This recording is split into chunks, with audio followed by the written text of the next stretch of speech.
Assalamualaikum warahmatullahi wabarakatuh. Saya Susi Arianti SPD, calon guru penggerak Angkatan 10 Kabupaten Ketapang. Izinkan saya menyampaikan aksi nyata modul 1.4 tentang budaya positif. Pada kegiatan calon guru penggerak kali ini, saya difasilitator oleh Bapak Rianton Sinaga, kemudian pengajar praktik saya adalah Bapak Tri Bintang Pamungkas. Baik Bapak Ibu guru hebat, bahwa latar belakang saya untuk menyajikan aksi nyata ini yaitu selama ini sebagian besar para murid hanya mengikuti aturan atau tata tertib sekolah hanya karena takut akan hukuman atau sanksi yang terkait peraturan sekolah. Belum adanya kesadaran diri untuk mengikuti aturan tersebut, sehingga budaya positif yang coba dibangun oleh sekolah tidak berjalan sesuai harapan. Adapun tolak ukur aksi nyata saya yaitu yang pertama, membuat atau terbentuknya keyakinan kelas dengan membuat kesepakatan kelas secara bersama-sama. Kemudian, murid menjalankan dan menerapkan keyakinan kelas yang telah disusun bersama secara sadar. Mengapa keyakinan kelas dan bukan peraturan kelas? Karena keyakinan kelas bersifat lebih abstrak daripada peraturan yang lebih rinci dan konkret. Kemudian, keyakinan kelas berupa pernyataan-pernyataan universal. Pernyataan keyakinan kelas senantiasa dibuat dalam bentuk positif. Keyakinan kelas hendaknya tidak terlalu banyak sehingga mudah diingat dan dipahami oleh semua warga kelas. Kemudian, keyakinan kelas sebaiknya sesuatu yang dapat diterapkan di lingkungan tersebut.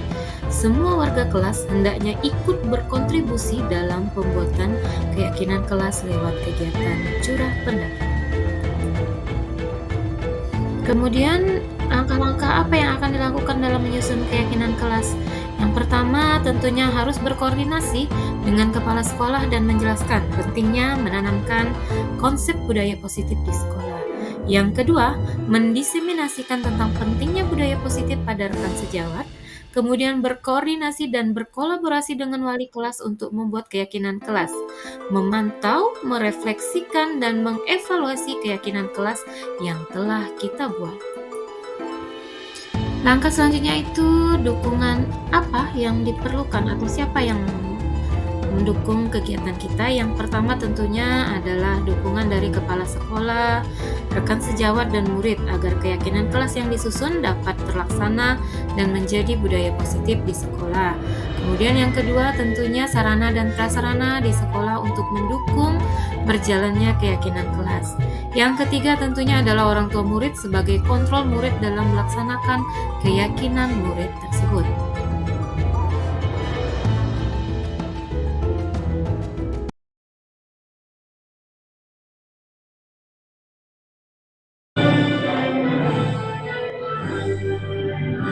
Indonesia tanah airku, tanah tumpah darahku. Di sanalah aku berdiri, jadi pandu ibuku. Indonesia kebangsaanku, bangsa dan tanah airku. Marilah kita berseru, Indonesia bersatu. Hiduplah tanahku, hiduplah negeriku, bangsaku, rakyatku semuanya. Bangunlah jiwanya, bangunlah badannya untuk Indonesia Raya. Indonesia Raya, merdeka, merdeka, tanahku, negeriku yang ku cinta. Indonesia Raya, merdeka, merdeka, hiduplah Indonesia Raya.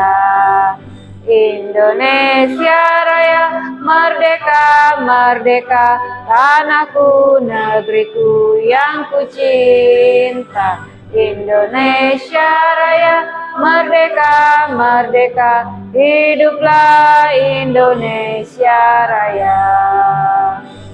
Waalaikumsalam warahmatullahi wabarakatuh. Pagi.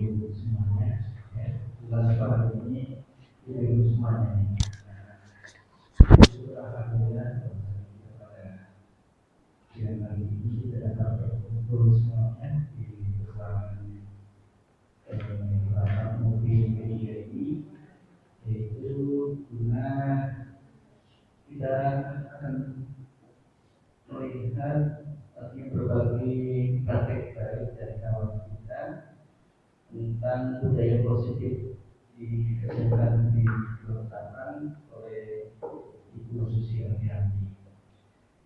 Terima kasih sekali. Memang budaya positif ini perlu dapat kita kembangkan di sekolah kita. Perlu kita budayakan juga seiring dengan artinya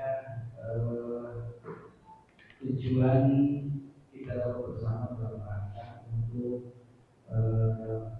terus mengawal anak didik kita menjadi anak yang betul-betul baik, mempunyai karakter yang bagus, ya, sesuai dengan harapan kita bersama.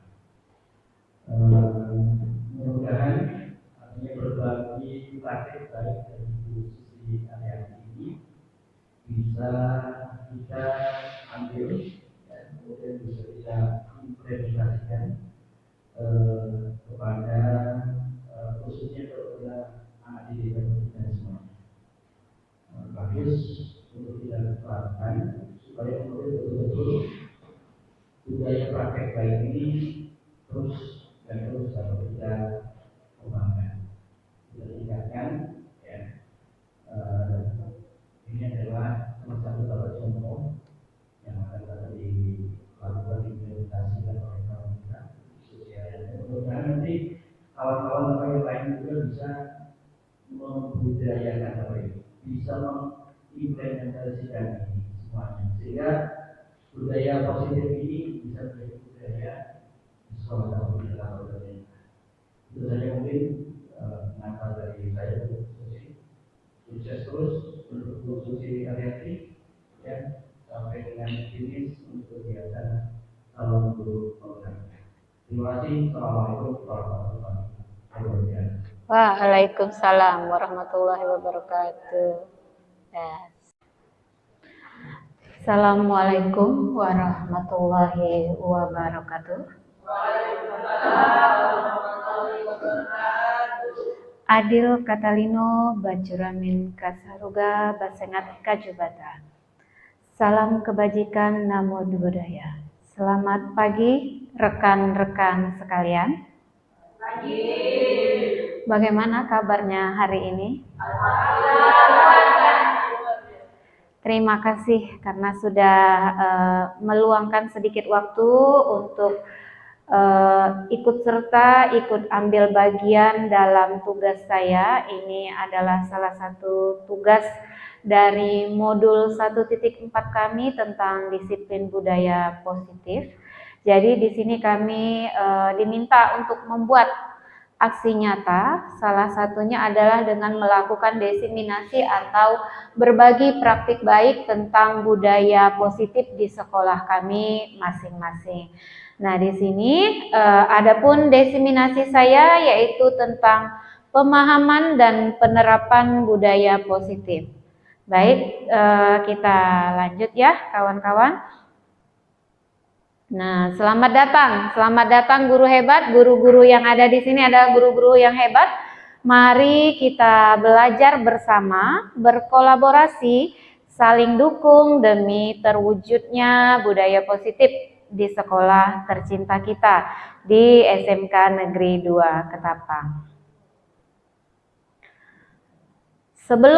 Sebelum saya menyampaikan materinya ini, ada sedikit pengantar dari saya yang merupakan sebuah kutipan Kalimatnya adalah hack pikiranmu demi kualitas hidupmu.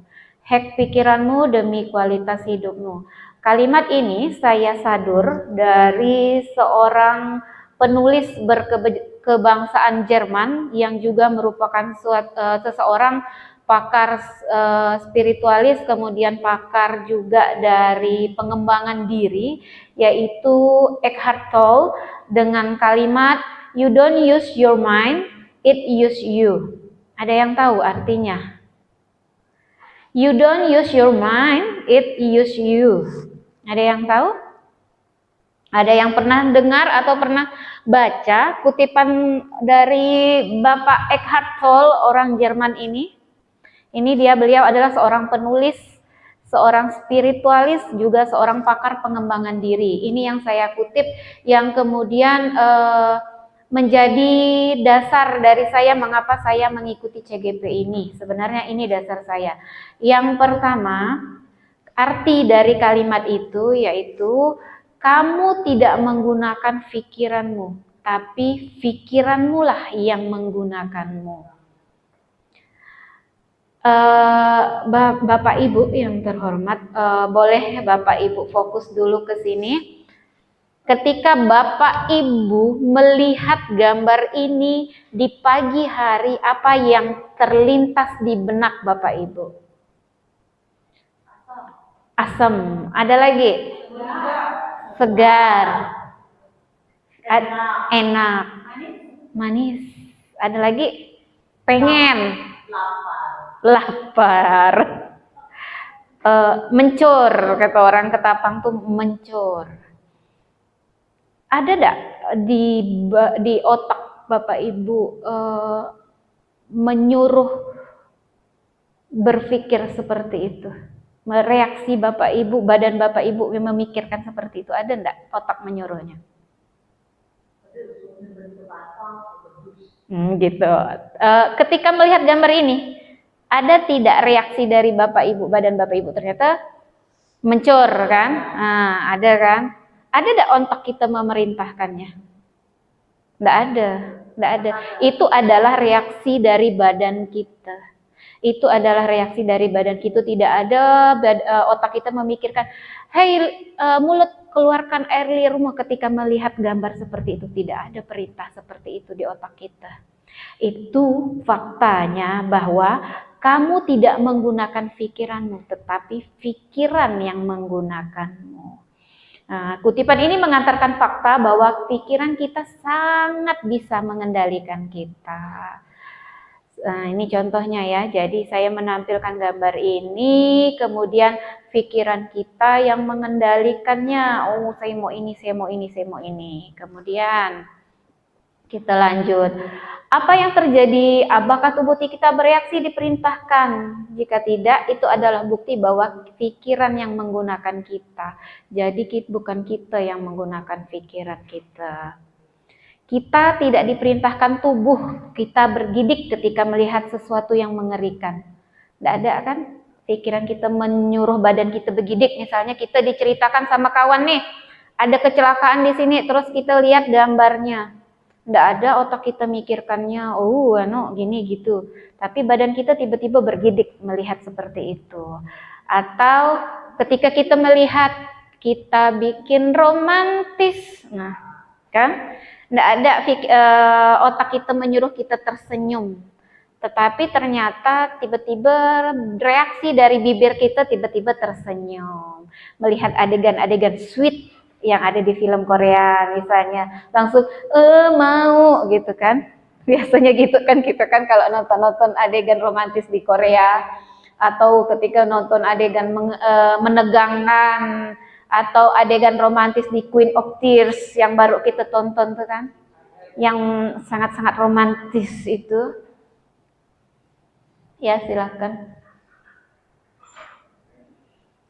Oke, nah, dari fakta-fakta di atas kita bisa melihat bahwa pikiran kita ini tidak bisa membedakan mana fakta, mana fiksi.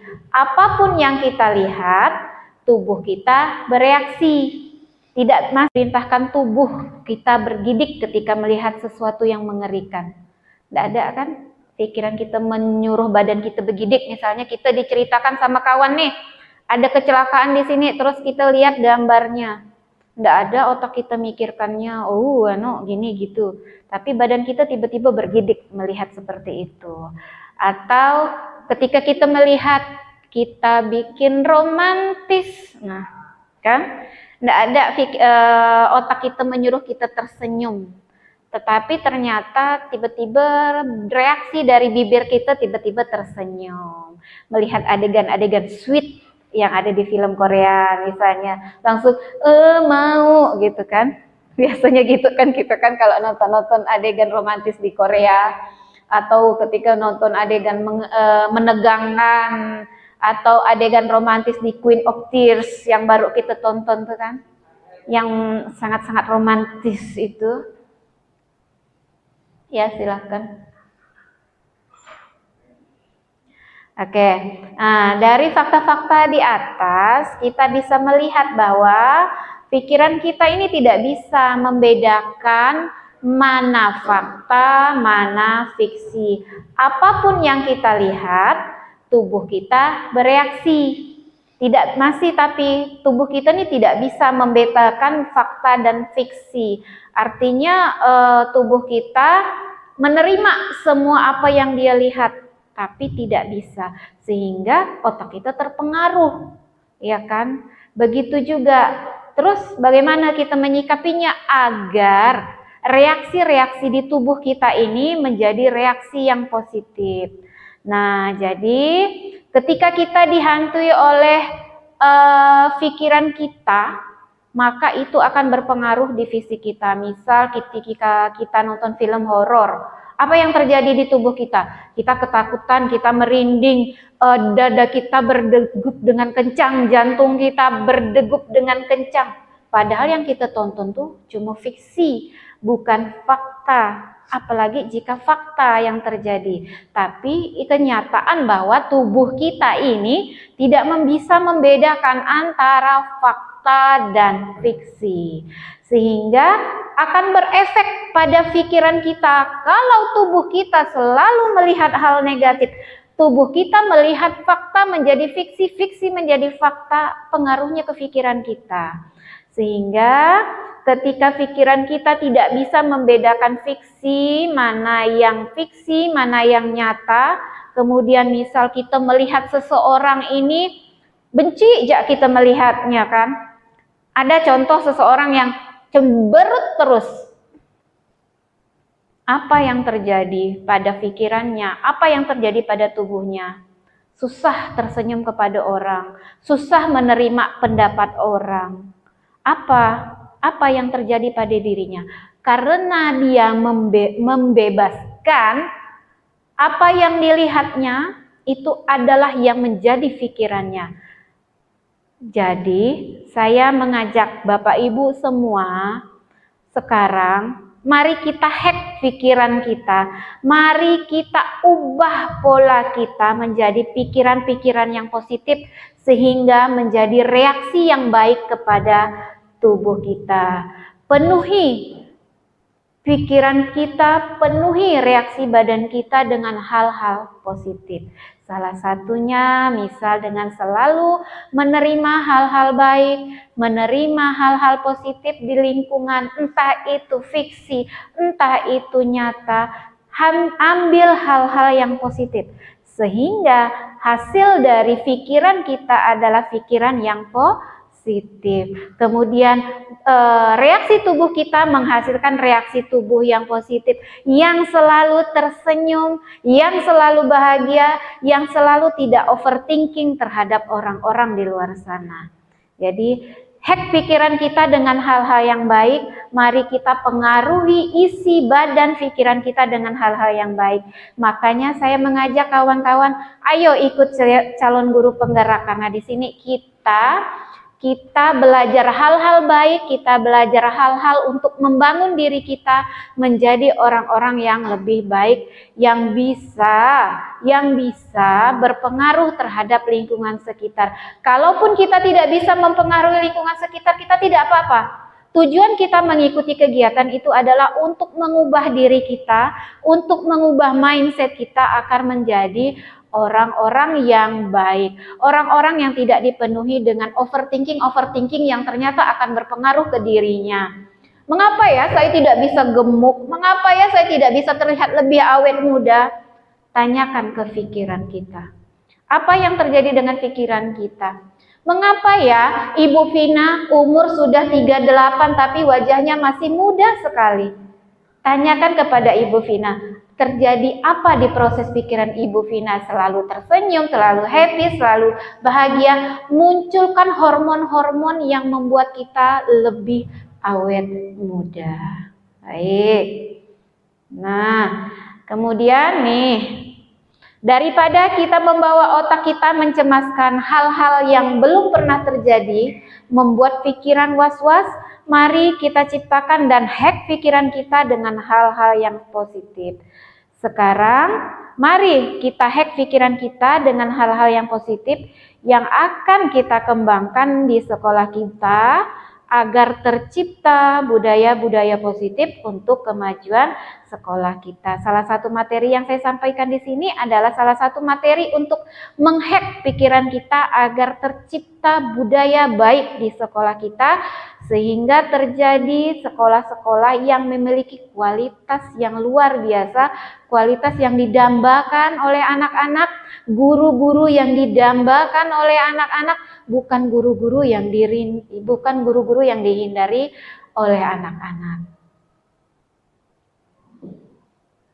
Positif kita satu-satu, yaitu yang pertama adalah motivasi perilaku manusia. Kemudian ada yang kedua yaitu tentang posisi kontrol guru.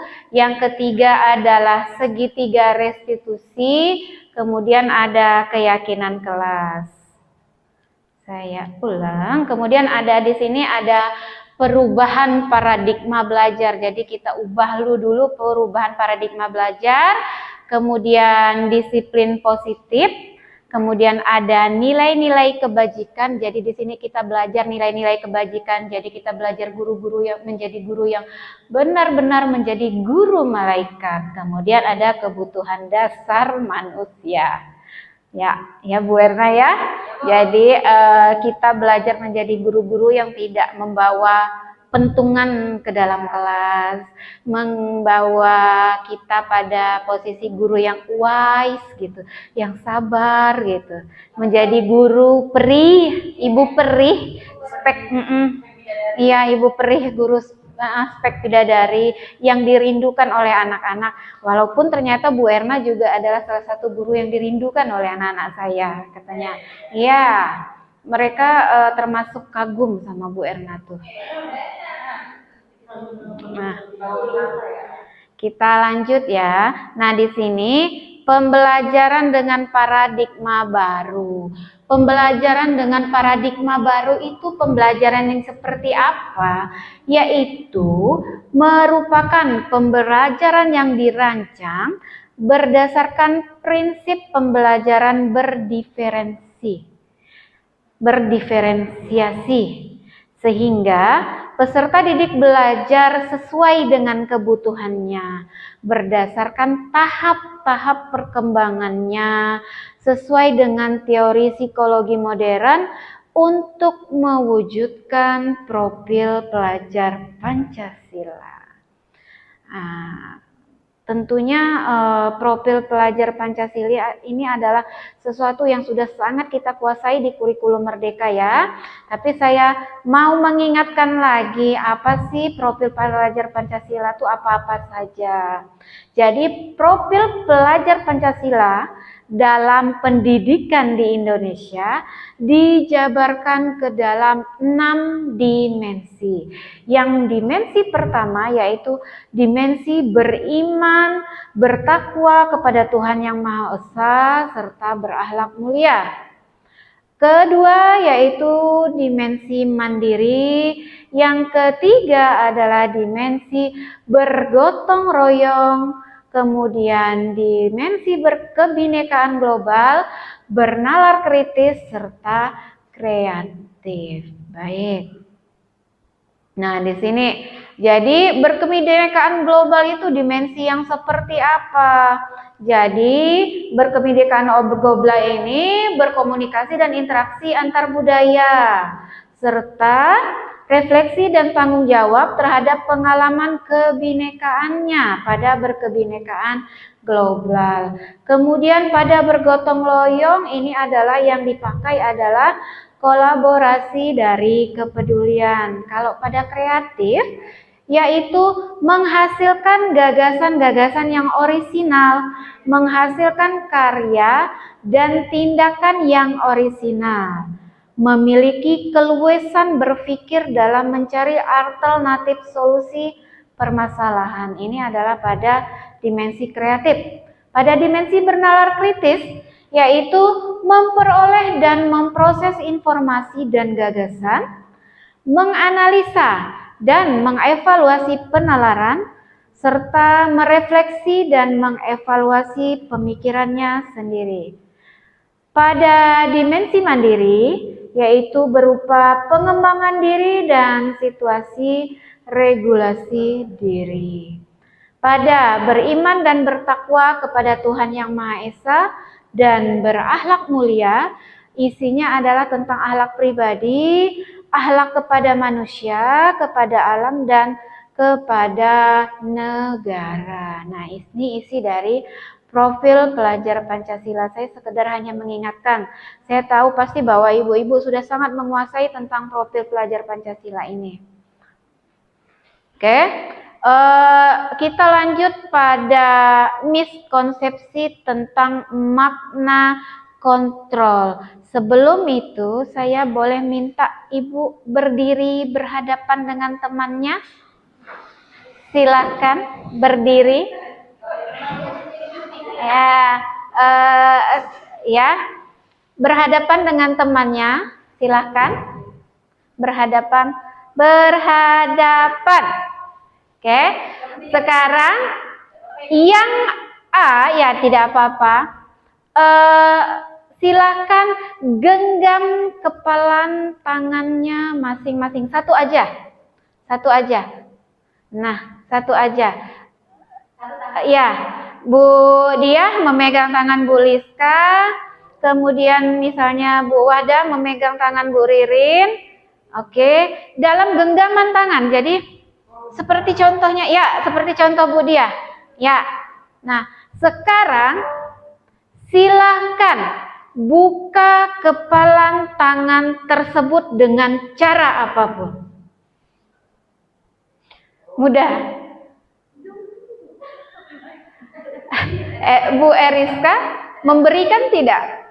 Mengizinkan tidak Bu Erna membuka tangannya? Oke. Sekarang posisinya kita tukar. Sekarang Bu Liska yang mencoba membuka tangan Bu Diah, Bu Ririn mencoba membuka tangan, dan ya, kita mulai. 1, 2, 3. 1, 2, 3. Oke, sudah. Sip. Nah, sekarang silakan duduk kembali. 3. Oke, sudah. Sip. Nah, sekarang silakan duduk kembali. Sekarang berarti masing-masing punya alasan ya mengapa membuka dan menutup tangannya. Bu Liska, kenapa Bu Liska begitu dengan mudahnya memberikan Bu Diah membuka tangannya?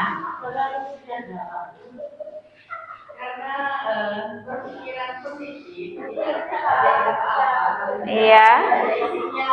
Oh gitu. Sekarang kalau Bu Diah mengapa tidak mengizinkan Bu Liska membuka kepalan tangannya? Biar beda aja. Oke. Sekarang sini. Sekarang Bu Eriska. Kenapa Bu Eriska tidak mengizinkan Bu Erna untuk membuka kepalan tangannya? Takut cowoknya direbut karena di tangannya ada cowoknya. Oh, begitu. Oke. Terus kalau Bu Yuni, bagaimana dengan begitu mudahnya memberikan kepalan tangannya dibuka?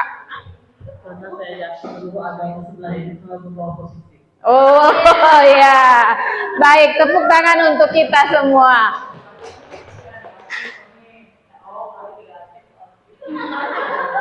Tidak ada yang salah dan tidak ada yang menyalahkan. Semua orang memiliki hak masing-masing untuk mempertahankan atau membiarkan tangan itu terbuka. Siapa yang memiliki kontrol untuk membuka dan menutup tangan itu? Iya, kita itu sendiri. Jadi kita yang mempunyai hak untuk mengontrol diri kita. Mau jadi apa kita? Mau menjadi guru yang seperti apa kita? Bebas. Yang menggenggam tangannya dengan kuat tentunya punya alasan. Misalnya macam Bu Dia punya alasan tersendiri biar beda aja. Atau misalnya ada yang harus saya lindungi di genggaman tangan ini. Saya tidak mengizinkan teman saya membukanya. Ada juga yang berpikiran ketika dibuka mungkin mau diberi duit, jadi cepat-cepatlah dibuka tangannya, kan seperti itu. Sekarang kita mengontrol diri kita sendiri, mengontrol pikiran kita. Makanya tadi, use your mind if you use it. Kemudian kita mulai, Bapak Ibu. Jadi ada beberapa miskonsepsi tentang teori kontrol. Yang pertama bahwa ilusi guru mengontrol murid, kemudian yang kedua adalah ilusi bahwa semua penguatan positif efektif dan bermanfaat. Yang ketiga, ilusi bahwa kritik dan membuat orang merasa bersalah dapat menguatkan karakter. Yang berikutnya adalah ilusi bahwa orang dewasa memiliki hak untuk memaksa. Kita jelaskan satu-satu. Jadi pada ilusi guru mengontrol murid, pada dasarnya kita tidak dapat memaksa murid untuk berbuat sesuatu jikalau murid tersebut memilih untuk tidak melakukannya. Walaupun tampaknya guru sedang mengontrol perilaku murid, hal demikian terjadi karena murid sedang mengizinkan dirinya dikontrol.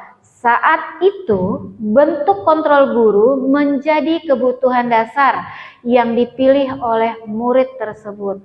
Teori kontrol menyatakan bahwa semua perilaku memiliki tujuan, bahkan terhadap perilaku yang tidak disukai. Ya, jadi tidak benar bahwa kita ini bisa mengontrol murid. Dia tuh bisa kita kontrol ketika dia mengizinkan dirinya untuk kita kontrol. Kemudian berikutnya adalah ilusi bahwa semua penguatan positif efektif dan bermanfaat. Tidak benar bahwa seperti itu. Karena mengapa? Penguatan positif atau bujukan adalah bentuk-bentuk kontrol segala usaha untuk mempengaruhi murid agar mengulangi suatu perilaku tertentu adalah suatu usaha untuk mengontrol murid tersebut dalam jangka waktu tertentu saja.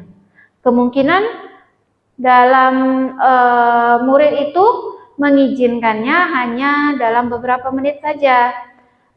Kemudian mereka akan menyadarinya dan mencoba untuk menolak bujukan kita. Bisa jadi murid tersebut menjadi tergantung pada pendapat sang guru untuk berusaha. Jadi ketika dibujuk, disuruh, baru dia mau berusaha. Ketika tidak seperti itu, maka tidak ada usaha. Jadi kadang bahwa penguatan positif ini malah berpengaruh buruk terhadap mereka. Kita lanjut, yang berikutnya adalah ilusi bahwa kritik itu membuat orang merasa bersalah, itu dapat menguatkan karakter. Kadang kita, kan gara-gara kau kan, bukannya malah kuat karakter anak, tapi karakter anaknya malah jadi down. Misalnya, nih gara-gara kamu nih si A nih, si B jadi terlambat nih, kita menyalahkan, kita membuat dia merasa buruk di depan orang lain. Karakter seperti itu bukan karakter yang baik, yang tidak diinginkan. Mengungkapkan atau menggunakan kritik dan rasa bersalah untuk mengontrol murid menuju pada identitas gagal mereka. Jadi yang didapat mereka adalah perasaan gagal. Kemudian mereka belajar untuk merasa buruk tentang diri mereka. Mereka mengembangkan dialog diri, jadi dia berkata-kata di dalam dirinya hal-hal yang negatif. Kadangkala sulit bagi guru untuk mengidentifikasi bahwa mereka sedang melakukan perilaku ini karena seringkali guru cukup menggunakan suara halus untuk menyampaikan pesan negatif. Kadang kita ini menyindir memang sering dengan kata halus ya, membuat kalimat sarkasme. Itu sebenarnya menyindir.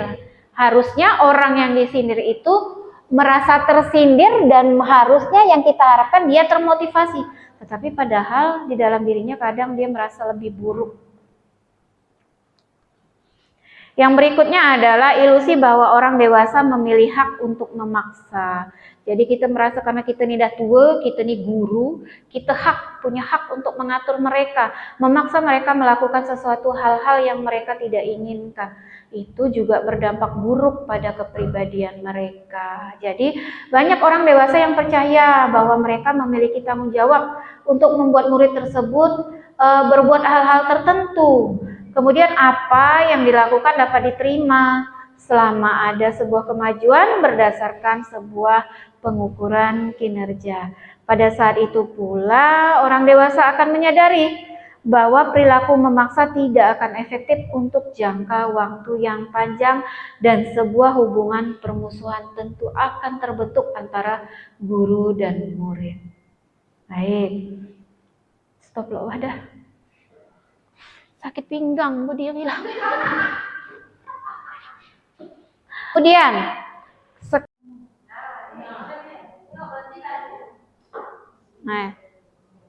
ornamen.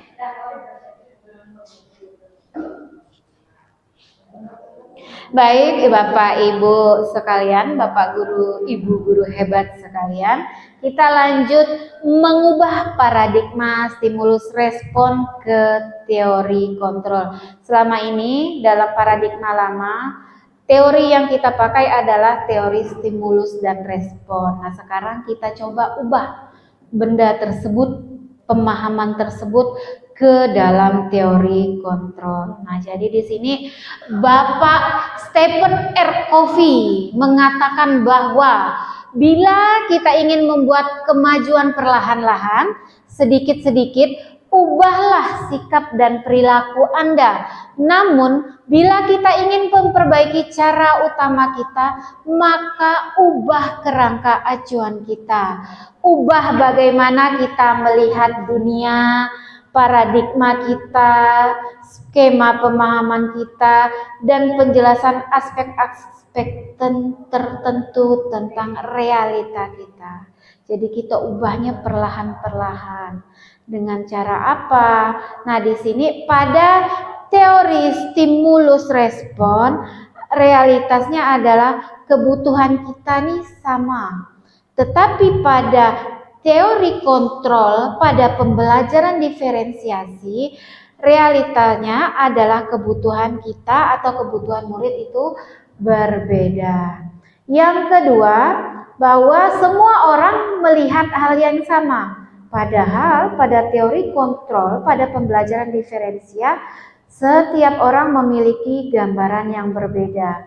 Berikutnya, kita mencoba mengubah agar orang berpandangan sama dengan kita. Itu sangat sering sekali kita lakukan kepada siswa-siswa kita.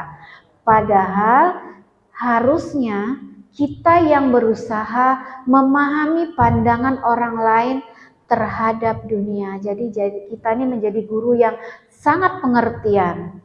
Kemudian berperilaku buruk dilihat sebagai suatu kesalahan. Padahal hanya kita yang bisa mengontrol diri kita sendiri. Jadi kalau kita mau berperilaku buruk berarti itu adalah kontrol dari diri kita. Kalau kita mau berperilaku baik kepada kawan juga adalah kontrol dari diri kita. Kemudian pada teori stimulus respon kita hanya bisa mengontrol orang lain. Tetapi pada teori kontrol ini Anda tidak bisa mengontrol orang lain. Oke, lanjut. Pemaksaan ada pada saat bujukan. Sedangkan di sini tidak ada pemaksaan pada teori kontrol. Yang terjadi adalah kolaborasi dan konsensus menciptakan pilihan-pilihan baru. Pada teori stimulus dan respon ada yang menang, ada yang kalah. Jadi pada otak mamalianya yang dipakai. Tetapi pada teori kontrol model berpikirnya adalah menang-menang.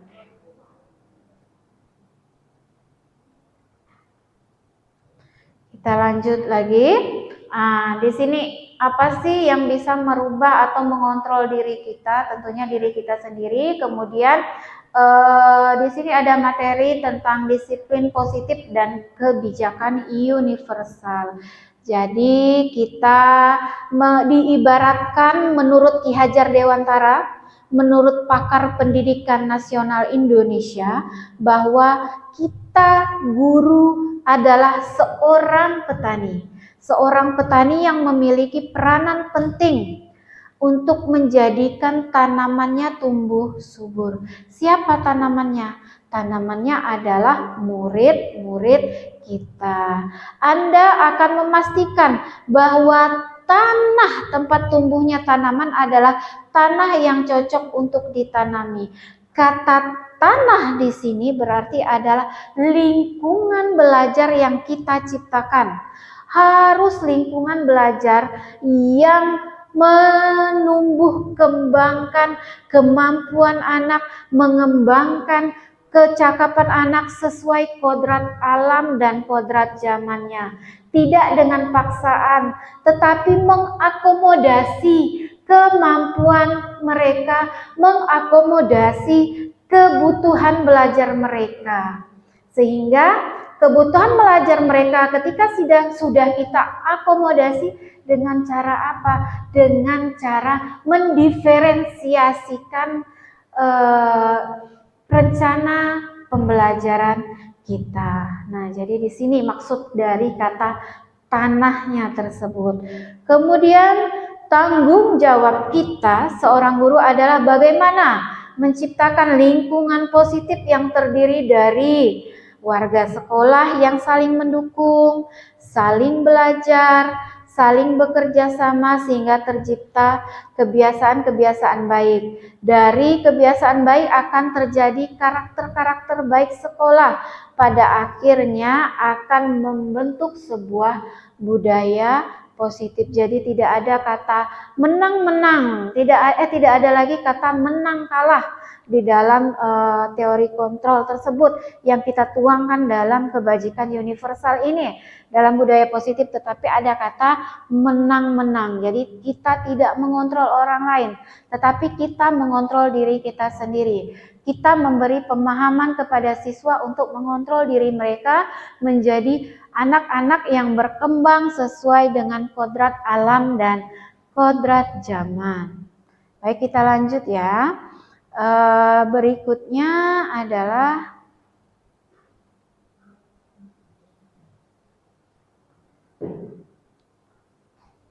sebentar, ini ada video. Stop.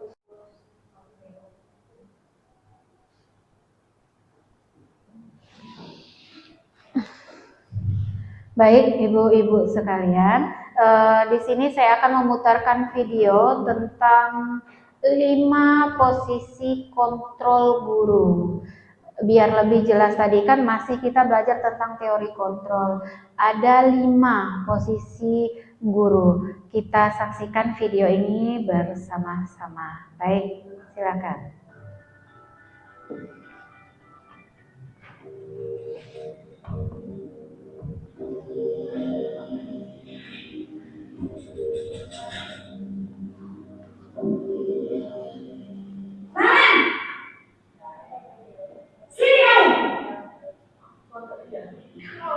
Selamat pagi, Bu. Selalu terlambat. Kamu deh, pasti terlambat. Maaf, Bu. Saya Apa? Apa coba? Alasan kamu apa lagi? Kapan sih kamu tidak terlambat? Malas sekali kamu jadi anak. saya Dasar pemalas. Gak kapok-kapok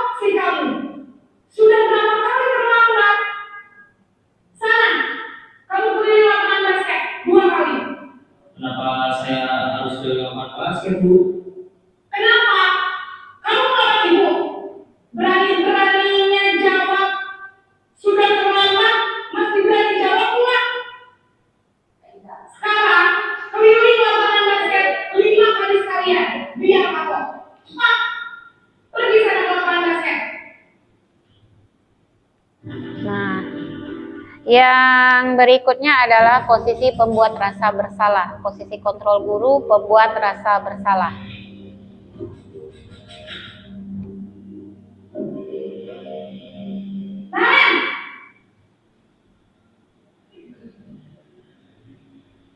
Selamat pagi, Bu. Naren. Kamu kenapa terlambat lagi, nak? Ya Tuhan, Naren. Kamu senang Bisa dibedakan dari intonasi suara gurunya. Nanti ibu yang ketemu bapak kepala sekolah, nak. Disangka ibu yang bisa membina kamu. Duh, gimana ini? Maaf, Bu. Duh, Gusti Naren. Kamu suka ya kalau ibu ketemu bapak kepala sekolah? Terus, sekarang ibu harus tulis apa yang di buku absen? Ini kamu sudah sering terlambat loh. Ibu harus apa coba? Maaf, Bu. Maaf sekali. Ya sudah, lain kali jangan bikin ibu susah lagi ya, nak ya. Ibu tidak akan kuat lagi kalau kamu begini terus. Bisa jantungan kalau ibu tegur bapak kepala sekolah. Sana cepat kelas. Maaf ya, Bu. Maaf sekali. Posisi pembuat rasa bersalah, berbicara dengan nada tenang. Ini posisi teman.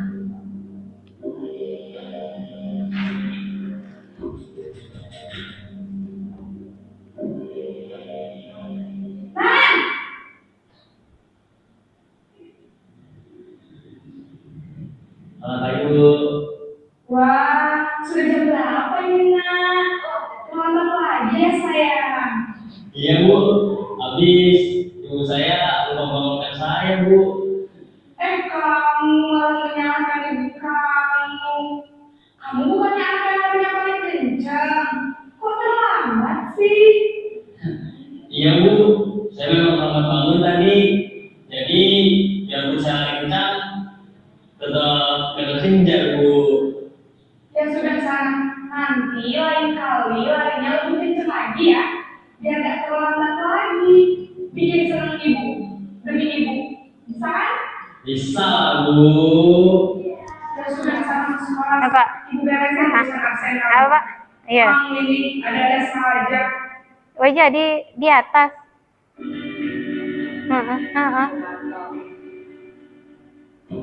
Iya, iya, Pak. Rekam kasih kata pengantar mah.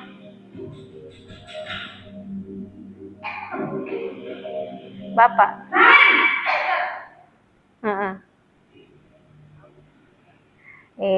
Kata pengantar sikit-sikit dong, Mbak. Mau saya masukkan dalam video saya. Kita harus di sekolah jam 7, Bu. Iya betul. Sekarang sudah jam 7.20. Kalian sudah tahu konsekuensinya jika terlambat hadir. Paham, Bu. Saya harus tinggal kelas pas jam istirahat selama 20 menit. Ya benar, konsekuensinya demikian. Jadi nanti jam 9.30 pas istirahat, kamu harus tinggal di kelas, kerjakan tugas tambahan untuk ketinggalan kamu, ya? Baik, Bu. Yang berikut adalah posisi manajer. Nah, ini adalah posisi kita lihat ya. Posisi manajer.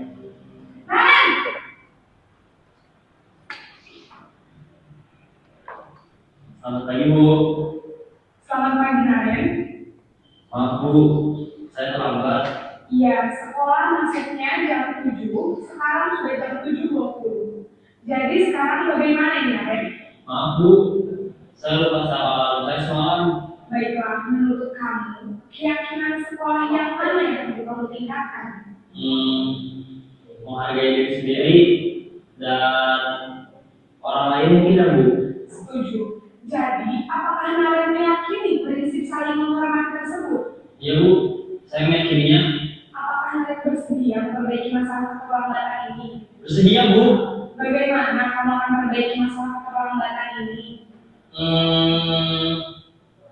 Saya akan coba untuk tidak lupa menyetel alarm saya Bu.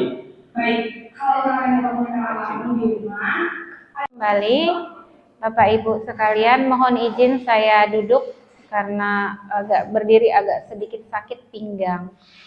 Maklum sudah STW. Kita lanjut kepada disiplin dan merdeka. Jadi, Ki Hajar Dewantara menyatakan bahwa untuk mencapai kemerdekaan atau dalam konteks pendidikan kita saat ini, untuk menciptakan murid yang merdeka, syarat utamanya adalah harus ada disiplin yang kuat. Disiplin yang dimaksud adalah disiplin diri yang memiliki motivasi internal. Jadi jika kita tidak memiliki motivasi internal, maka kita perlu pihak lain untuk mendisiplinkan kita, atau motivasi eksternal yang dari luar, bukan dari dalam diri kita. Adapun definisi kata merdeka menurut Ki Hajar adalah mardika iku jerwanya noramung lepasing pangreh nying uga kuat kuasa amandiri priyangga. Merdeka itu artinya tidak hanya terlepas dari perintah, akan tetapi juga cakap buat memerintah diri sendiri. Zaman dulu saja Ki Hajar sudah terpikir kata-kata seperti ini. Kenapa kita di zaman sekarang, di zaman now tidak bisa aplikasikannya dalam kehidupan kita? Maka kita coba ya teman-teman, kawan-kawan sekalian, untuk kemudian mencapai kemerdekaan dalam konteks pendidikan kita. Kita lanjut ya. Nah, disiplin positif. Secara umum, disiplin positif adalah suatu pendekatan untuk menerapkan disiplin diri dalam diri anak tanpa hukuman dan hadiah. Disiplin positif perlu diterapkan baik dalam lingkungan keluarga maupun lingkungan sekolah. Dalam penerapannya, disiplin positif dapat dibuat melalui kesepakatan antara guru dengan siswa, karena guru ingin membuat siswa terlibat dan bertanggung jawab dalam melakukan disiplin. Selain itu, dengan menerapkan disiplin positif, pendidik dapat mengembangkan pendidikan karakter sehingga terwujudnya budaya positif di satuan pendidikan. Pendidikan karakter yang seperti apa? Pendidikan karakter profil pelajar Pancasila tadi. Kita lanjut. Nah, dengan kata lain, seseorang yang memiliki disiplin diri berarti bisa bertanggung jawab terhadap apa yang dilakukannya, karena mereka mendasarkan tindakan mereka pada nilai-nilai kebajikan universal. Nah, tujuan dari disiplin positif adalah menanamkan motivasi yang tinggi pada murid-murid kita untuk menjadi orang yang mereka inginkan, serta menghargai diri sendiri dengan nilai-nilai yang mereka percaya. Oke, ini kita sudah bermain ke game kepalan tangan tadi ya. Kita lanjut. Nah, di sini ada nilai yang namanya kebajikan universal. Jadi kita ambil dua sumber, menurut Ki Hajar Dewantara serta menurut Diana Gosen, pakar pendidikan dunia. Disiplin sebagai bentuk dari kontrol diri, yaitu belajar kontrol diri agar dapat mencapai sesuatu tujuan mulia. Tadi sudah saya sampaikan, siapa yang bisa mengontrol diri kita sendiri, yaitu diri kita pribadi, ya kan? Jadi ketika kita bisa mengontrol diri kita, berarti kita bisa juga menerapkan disiplin pada diri kita. Agar apa? Agar tujuan kita tercapai dengan baik dan benar. Tujuan yang seperti apa? Tujuan yang mengacu pada nilai atau prinsip mulia yang dianut seseorang.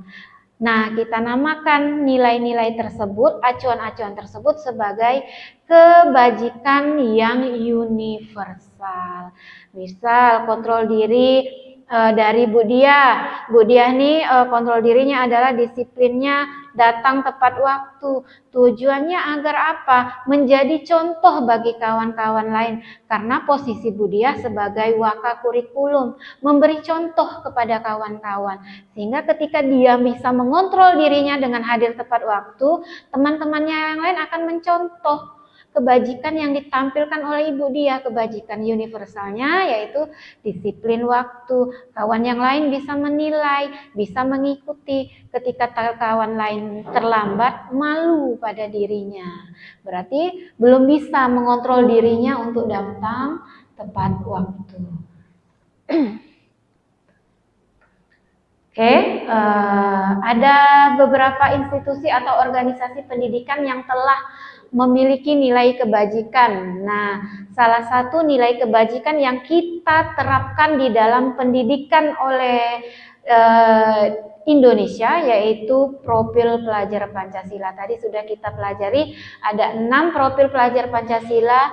6 profil pelajar Pancasilanya itu 6 dimensi profil pelajar Pancasila itulah masuk dalam nilai kebajikan universal. Jadi nilai kebajikan universal ini menembus lintas bahasa, melintas suku, bangsa, agama maupun latar belakang sehingga dapat kita terapkan dalam kehidupan kita dimanapun kita berada.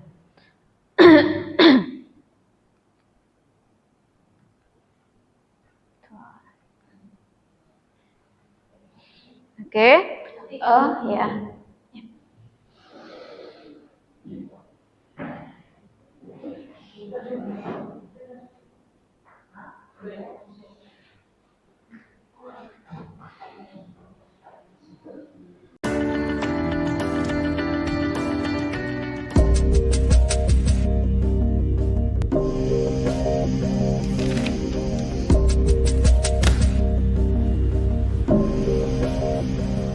Naren!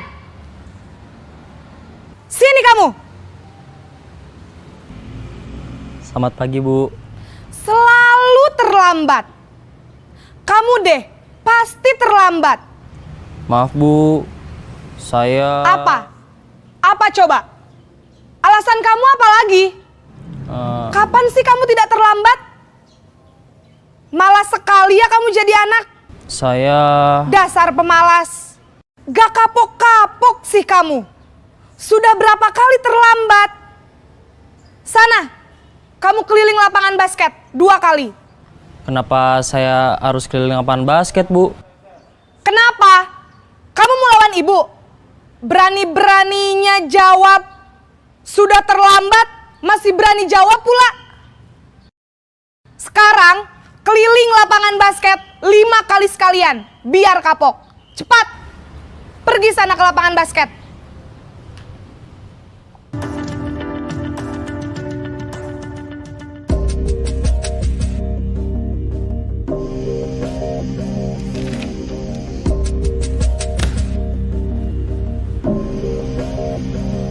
Naren!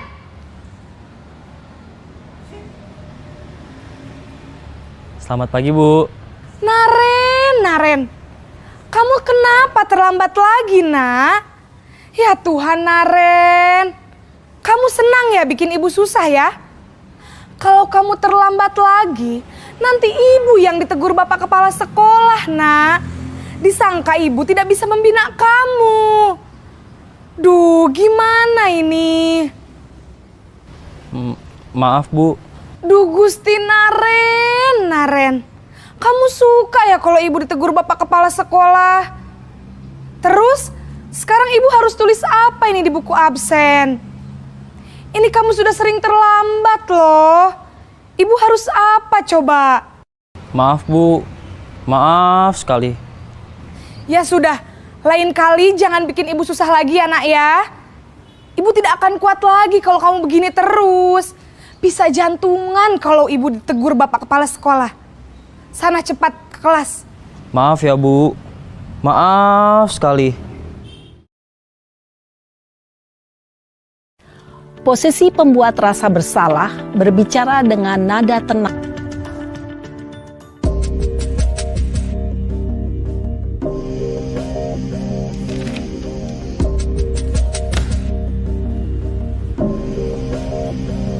Naren!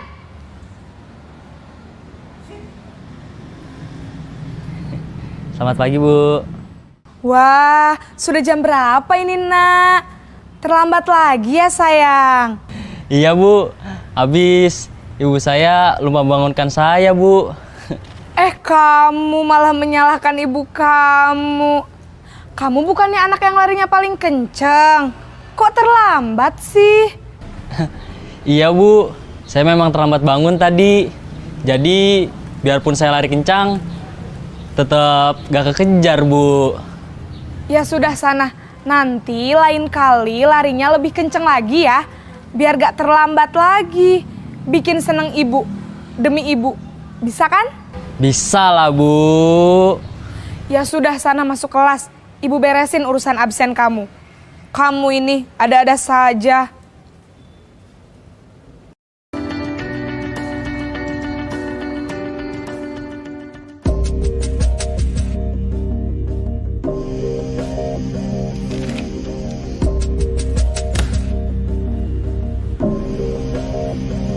Naren!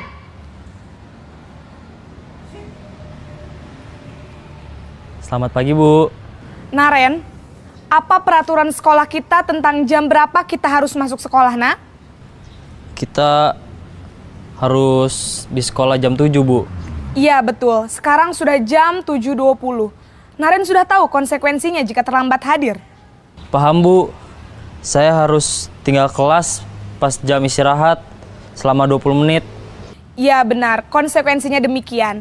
Jadi nanti jam 9.30 pas istirahat, kamu harus tinggal di kelas, kerjakan tugas tambahan untuk ketertinggalan kamu, ya? Baik, Bu.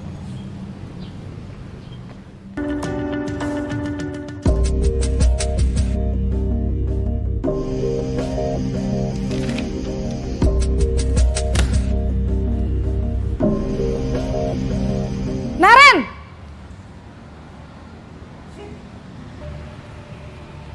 Selamat pagi, Bu. Selamat pagi, Naren. Maaf, Bu. Saya terlambat. Iya, sekolah masuknya jam 7, sekarang sudah jam 7.20. Jadi sekarang bagaimana ini, Naren? Maaf, Bu. Saya lupa setel alarm saya semalam.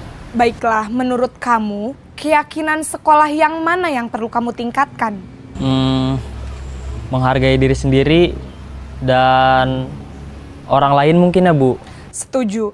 Jadi, apakah Naren meyakini prinsip saling menghormati tersebut? Iya, Bu. Saya meyakininya. Apakah Naren bersedia memperbaiki masalah keterlambatan ini? Bersedia, Bu. Bagaimana kamu akan perbaiki masalah keterlambatan ini? Saya akan coba untuk tidak lupa menyetel alarm saya, Bu. Baik, kalau Naren lupa menyetel alarm di rumah, ada orang yang kira-kira bisa bantu mengingatkan tidak? Ada, Bu. Kakak saya, Kak Ema. Ada lagi selain Kak Ema? Selain Kak Ema, ada ibu saya.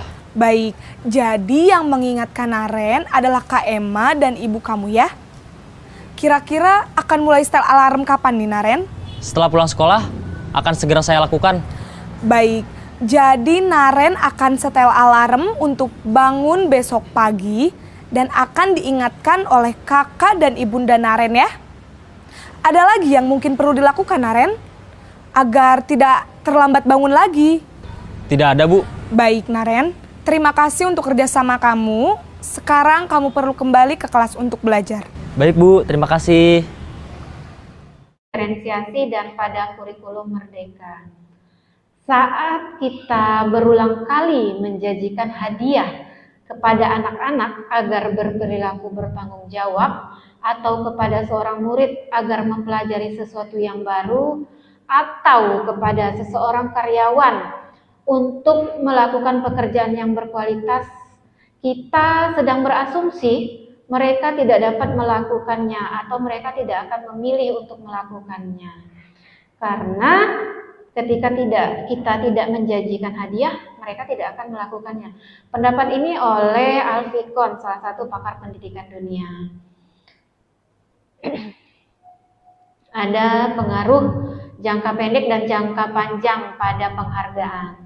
Penghargaan ini akan efektif jika kita menginginkan seorang melakukan yang kita inginkan, tetapi dalam jangka waktu yang pendek.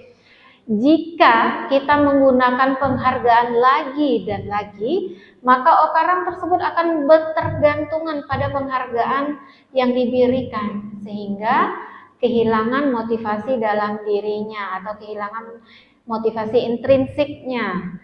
Kemudian jika kita mendapat penghargaan untuk melakukan sesuatu yang baik, maka selain kita senantiasa berharap mendapat penghargaan tersebut, kita pun menjadi tidak menyadari tindakan baik yang kita lakukan. Jadi motivasi atau kita melakukan sesuatu tuh pamrih gitu loh. Pamrih untuk mendapat penghargaan, untuk mendapat pujian, untuk mendapat hadiah, padahal itu tidak baik. Kemudian penghargaan mengurangi ketepatan. Ada beberapa riset. Yang pertama, dalam sebuah percobaan, sekelompok anak laki-laki berusia sekitar 9 tahun diminta untuk melihat gambar-gambar wajah yang ditampilkan di layar. Dan mereka harus memberitahukan jika wajah tersebut sama atau berbeda. Gambar tersebut hampir sama. Beberapa dari mereka diberi penghargaan dalam bentuk uang pada saat memberikan jawaban yang benar, sementara sebagian lagi tidak. Artinya, anak yang tidak benar menjawab gambar tersebut maka tidak mendapat penghargaan. Padahal harusnya apapun yang dilakukan oleh siswa tersebut harus diberikan penghargaan. Itu artinya ada timpang tindih, saling pilih kasih. Ini yang dikatakan mengurangi ketepatan. Begitu juga kasus yang kedua. Jika banyak tidak tepat, tentunya anak akan mendapatkan permen lebih sedikit daripada anak yang mendapat jawaban lebih banyak tepatnya. Kita lanjut, berikutnya yaitu tentang penghargaan mematikan kreativitas. Murid-murid diminta berpikir mengenai hadiah atau penghargaan yang bisa mereka dapatkan, bisa berhasil misalnya menulis puisi.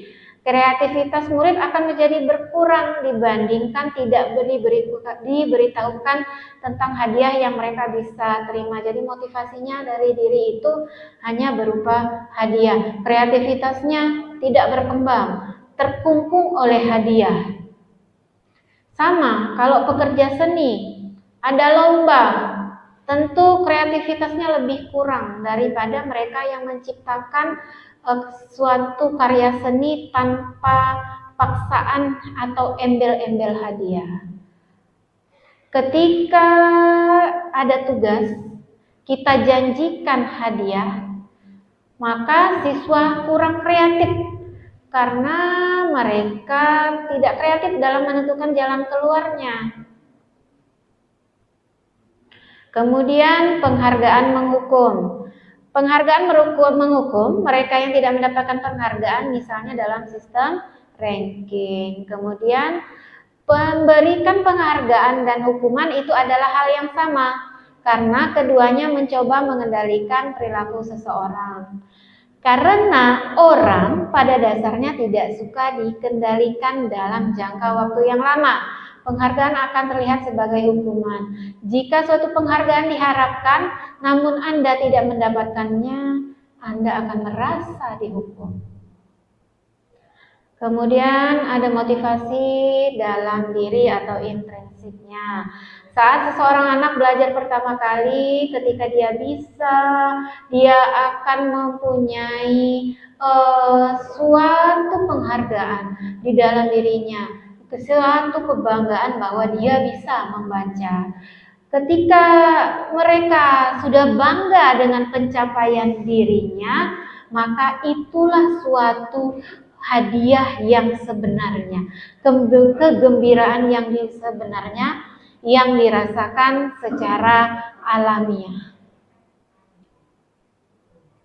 Nah, tadi kita sudah belajar 5 posisi kontrol yang kita tonton tadi. Menurut Bapak Ibu, baik yang mana posisi kontrolnya? Ya, tentunya posisi kontrol sebagai seorang manajer. Karena di dalam posisi kontrol sebagai teman, ketika kita tidak bisa membantu menyelesaikan masalahnya, maka mereka akan merasa kecewa kepada kita. Kemudian ketika kita sebagai posisi kontrol sebagai pemantau, ini tidak akan menyakiti murid, namun akan tetap berupaya mengontrol murid melalui persuasi. Nah, pada posisi kontrol manajer inilah di mana guru berbuat sesuatu bersama murid, mempersilahkan murid mempertanggungjawabkan perilakunya, kemudian mendukung murid agar dapat menemukan solusi atas permasalahannya sendiri. Oke, kita lanjut. Ketika mereka sudah bangga dengan pencapaian dirinya, maka itulah suatu hadiah yang sebenarnya, kegembiraan yang sebenarnya yang dirasakan secara alamiah. Nah, tadi kita sudah belajar 5 posisi kontrol yang kita tonton tadi. Menurut Bapak Ibu, baik yang mana posisi kontrolnya? Ya, tentunya posisi kontrol sebagai seorang manajer. Karena di dalam posisi kontrol sebagai teman, ketika kita tidak bisa membantu menyelesaikan masalahnya, maka mereka akan merasa kecewa kepada kita. Kemudian ketika kita sebagai posisi kontrol sebagai pemantau, ini tidak akan menyakiti murid, namun akan tetap berupaya mengontrol murid melalui persuasi. Nah, pada posisi kontrol manajer inilah di mana guru berbuat sesuatu bersama murid, mempersilahkan murid mempertanggungjawabkan perilakunya, kemudian mendukung murid agar dapat menemukan solusi atas permasalahannya sendiri. Oke, kita lanjut. Nah, di sini restitusi tadi. Restitusi menurut dosen tadi sudah saya jelaskan. Ini kita masuk ke segitiga restitusi. Di dalam segitiga restitusi ini ada 3 langkah. Yang pertama, menstabilkan identitas. Yang kedua, validasi tindakan yang salah. Yang ketiga adalah menanyakan keyakinan. Kemudian ini segitiganya.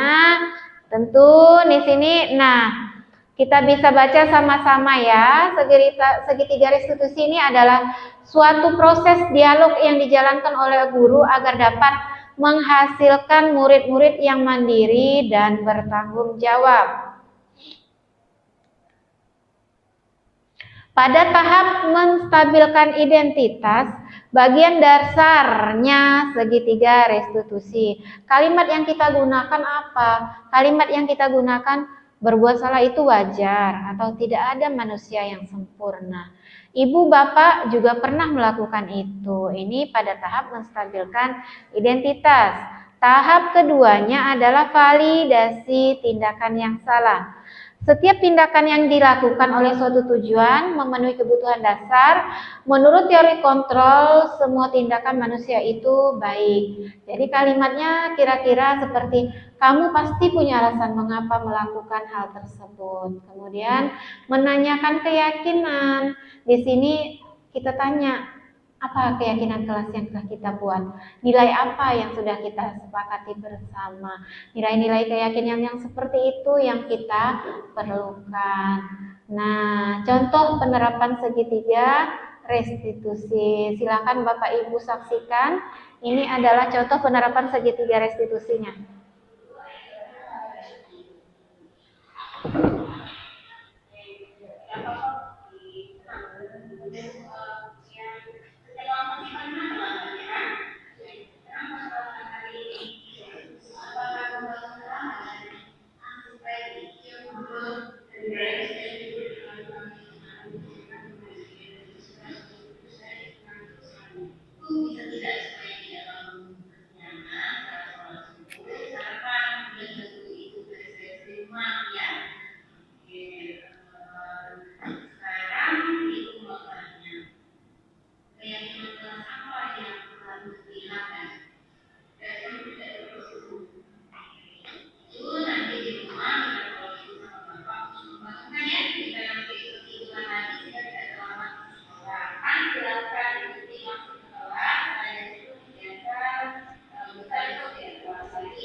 Baik, itu salah satu contoh dari penerapan segitiga restitusi yang saya lakukan di SMK Negeri 2. Saya pikir cukup dari diseminasi saya.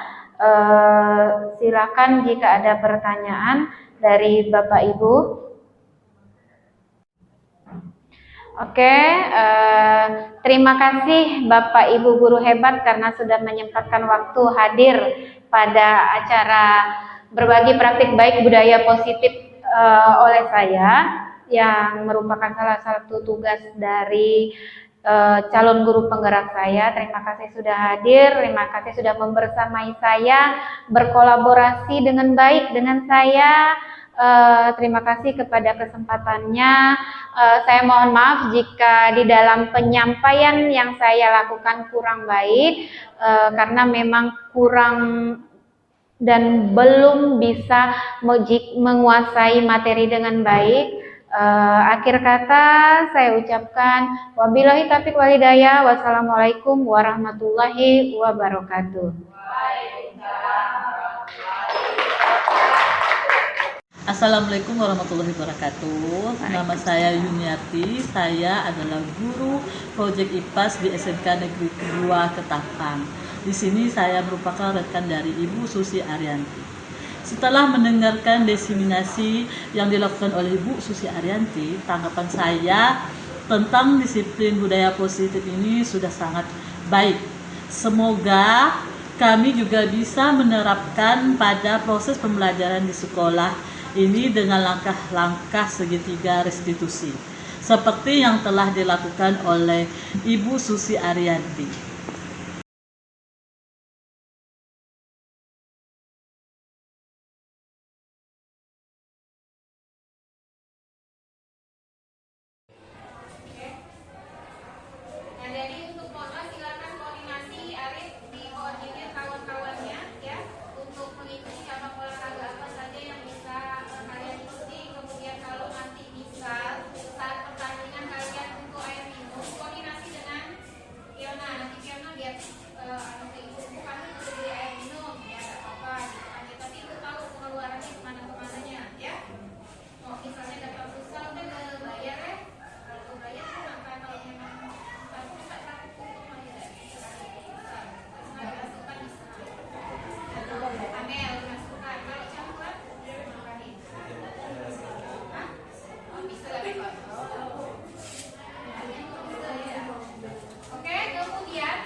Demikian tugas aksi nyata pada modul 1.4 yang sudah saya lakukan. Semoga apa yang saya lakukan ini dapat bermanfaat untuk Bapak, Ibu, guru hebat semuanya.